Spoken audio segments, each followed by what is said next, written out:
suitable for lots of plant and animal and bug life.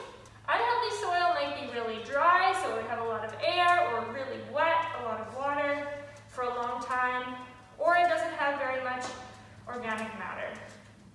Organic matter includes living and dead things like plants and bugs and microorganisms. Air is the stuff that's all around you, and of course we know about water. The rock portion, the mineral portion of soil, can be classified into 3 different sizes of rocks. So you all know sand. Sand is the stuff that's on the beach. And then we have something called silt, which is sort of an in-between rock size that you probably can't see. And then the smallest size of rock is called clay. And so clay, when you feel it between your fingers, it feels really smooth.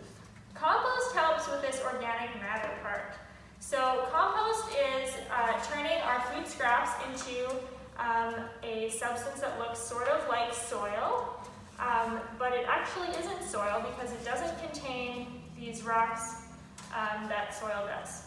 So organic matter is broken down by microorganisms like bacteria and fungi, and then some bigger organisms like worms and beetles and ants, and they tear apart those pieces of plants, usually, into smaller parts, and they eat them and they digest them, and then those plants become nutrients for other plants. So the dead plants become food for the living plants. It also reduces greenhouse gases because if our food scraps were to be thrown in a landfill, they would decompose, but they would produce a lot of greenhouse gas called methane when they decompose. But when they are composted with a lot of oxygen, they produce less methane and only a bit of CO2. So here at Seven Oaks, we have a composting program where I come around every Friday and pick up compost from all of your schools.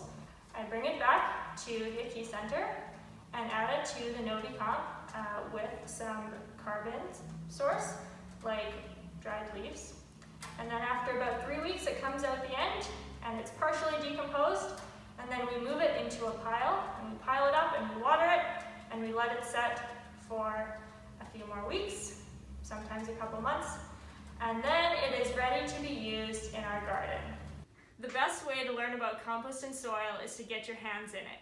Check out our activities about starting your own at-home compost and exploring soils in your neighborhood.